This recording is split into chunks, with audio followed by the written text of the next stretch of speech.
Morning student, how are you?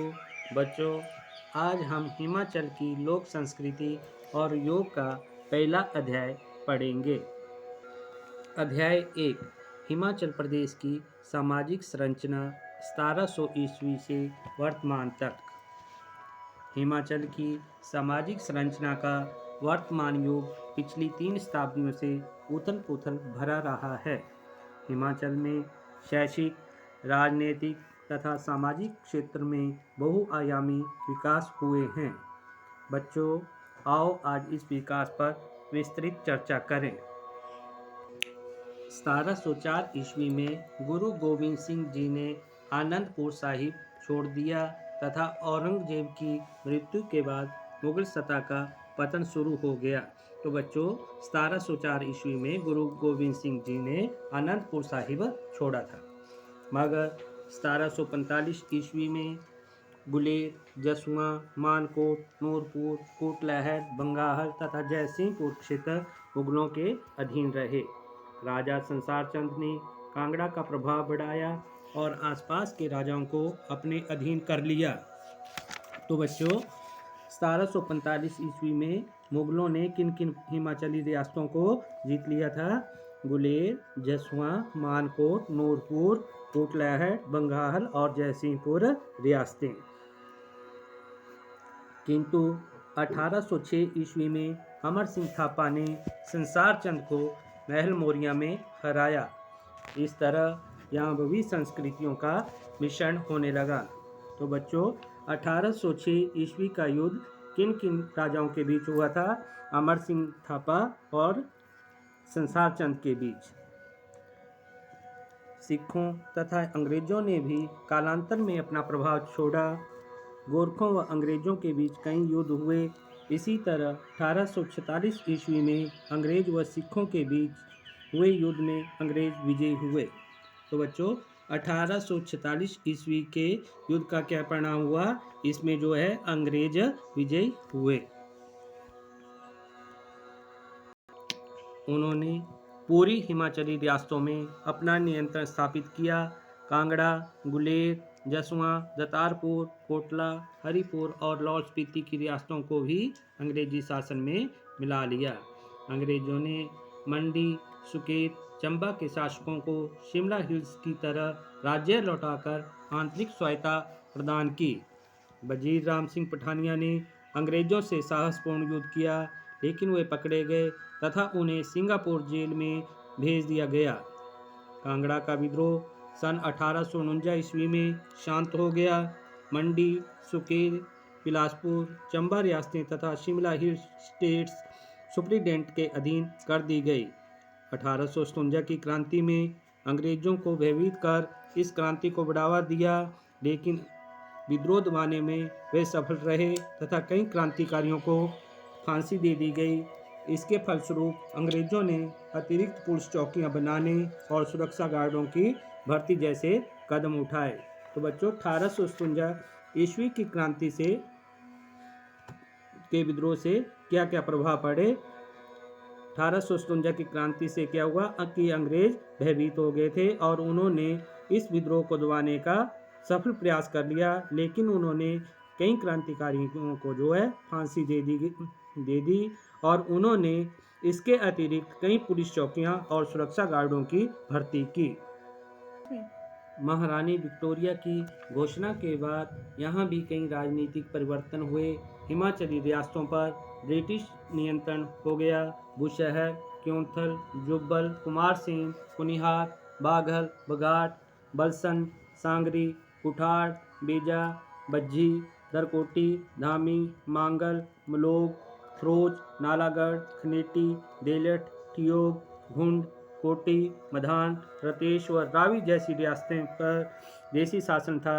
Sutlej पार की रियासतें मंडी, सुकेत, बिलासपुर, चंबा, सिरमौर व कोटलैहड़ में भी देसी शासकों का ही शासन था। अंग्रेजी सरकार अपने वफादारों को सम्मान देती थी तथा देसी रियासतों के शासन कार्यों में अनावश्यक हस्तक्षेप करती थी। 1877 ईस्वी के बाद किसानों तथा जनसाधारण ने अंग्रेजी शासन के विरुद्ध कई आंदोलन किए।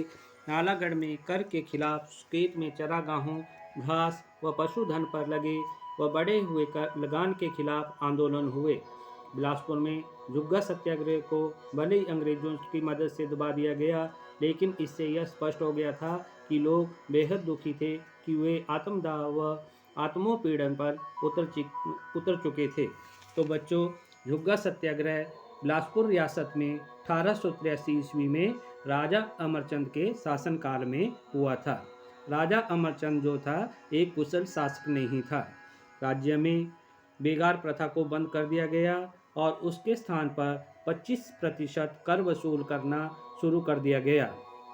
इसने घराटों के ऊपर भी कर लगा दिया और जिस भूमि का कोई मालिक न रह गया हो, उस भूमि को सरकारी अधिकार में लिया जाने लगा। गांव के ब्राह्मण लोग गेड़वी में इकट्ठे हुए और उन्होंने घास फूस की झोपड़ियां बनाई। ब्राह्मण लोगों ने वहां भूखे प्यासे सत्याग्रह किया, लेकिन राजा अमरचंद ने उनकी पीड़ा को जाने बिना पुलिस को सत्याग्रहियों को गिरफ्तार करने के लिए भेज दिया। पुलिस की सूचना पाकर सत्याग्रहियों ने अपनी झोंपड़ियों में आग लगा दी और स्वयं भी इसमें भस्म हो गए और आत्महत्या कर ली। Shrimati Annie Besant, A.O. Hume, colonel Olcott, madam Blavatsky, William Wedderburn, mister Sinnett आदि ने यहाँ के राजनीतिक व सामाजिक परिवर्तन में बड़ा योगदान दिया। 1885 ईस्वी में कांग्रेस के गठन के बाद यहाँ भी स्वतंत्रता प्राप्ति के लिए आंदोलन तीव्र हो गए। तो बच्चों, 1885 ईस्वी में कांग्रेस पार्टी की जो है स्थापना की गई। 1892 ईस्वी के भारतीय परिषद अधिनियम के अंतर्गत भारतीय परिषदों में स्वदेशी शासकों की संख्या बढ़ा दी गई, मगर बेगार प्रथा जो है जोरों पर थी।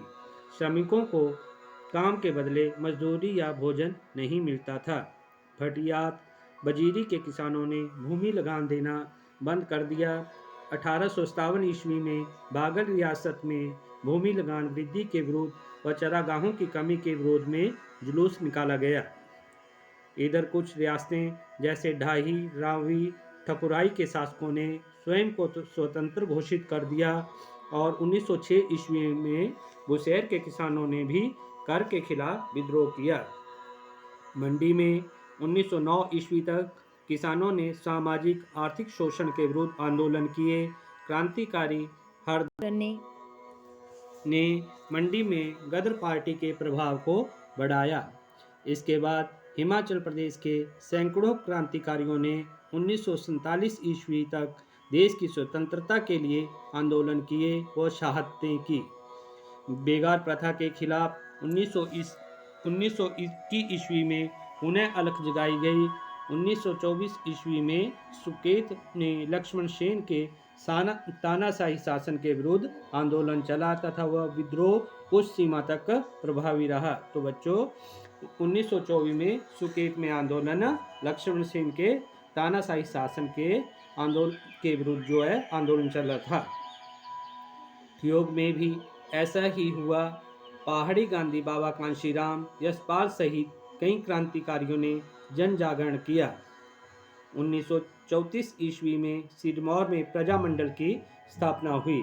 तो बच्चों, सिरमौर प्रजामंडल की स्थापना कब हुई थी? 1934 ईस्वी में। 1937 ईस्वी में प्रत्यक्ष चुनाव प्रणाली शुरू हुई, मगर इसमें हिमाचली रियासतों के वही व्यक्ति मतदान कर सकते थे जो 5 रुपये से ज़्यादा भूमि लगान देते थे।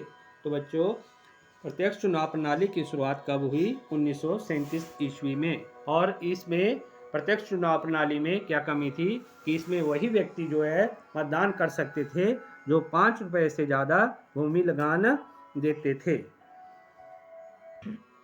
इस तरह जनसाधारण को चुनावी अधिकार नहीं मिले। स्त्रियों की दशा दयनीय थी। पंडित पद्मदेव, भागमल सोटा जैसे वरिष्ठ क्रांतिकारी नेताओं ने प्रजामंडल बनाकर पहाड़ी रियासतों को एक कर दिया। इसका दमन करने के लिए अंग्रेजों ने कई पग उठाए, पहाड़ी रियासतों को एक कर दिया। इसका दमन करने के लिए अंग्रेजों ने कई पग उठाए, जिससे 1939 ईस्वी में धामी गोलीकांड ने लोगों का आक्रोश और भी बढ़ा दिया। तो बच्चों, धामी गोलीकांड किस ईस्वी में हुआ था? 1939 ईस्वी में। इसके फलस्वरूप राणा से मिलने गए शिष्टमंडल को पुलिस ने गोलियों से भून दिया। हिमालय रियासती प्रजामंडल शिमला के महामंत्री ज्ञानचंद टुटू ने पंडित पद्मदेव के साथ मिलकर प्रजामंडल अभियान जारी रखा। सरला शर्मा, सुशीला, अमृत कौर, मीराबेन आदि महिलाओं ने भी स्वतंत्रता संग्राम में अहम योगदान दिया। सिरमौर के समझौता आंदोलन तथा पूरे भारत में उसी समय फैले भारत छोड़ो आंदोलन आदि ने क्रांति को आगे बढ़ाया। 1945 ईस्वी में शिमला में एक सर्वदलीय सम्मेलन हुआ तथा हिमालय हिल स्टेट्स रीजनल काउंसिल बनाई गई। डॉक्टर यशवंत सिंह परमार ने हिमाचल प्रदेश के गठन में महत्वपूर्ण योगदान दिया। 30 रियासतों को मिलाकर 15 अप्रैल 1948 ईस्वी को हिमाचल प्रदेश का गठन हुआ। इसके बाद प्रदेश में लोकतंत्र की बहाली हुई और 25 जनवरी 1971 ईस्वी को हिमाचल प्रदेश को पूर्ण राज्य का दर्जा पाकर भारत का 18वां राज्य बना। तो बच्चों, हिमाचल प्रदेश का गठन कब हुआ था? 15 अप्रैल 1948 ईस्वी को, और 30 रियासतों को मिलाकर हिमाचल प्रदेश का गठन किया गया।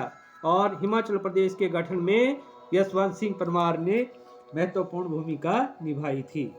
और 25 जनवरी 1971 को हिमाचल प्रदेश को पूर्ण राज्य का दर्जा दिया गया और हिमाचल प्रदेश भारत का 18वां राज्य बना। शिक्षा व सामाजिक जीवन।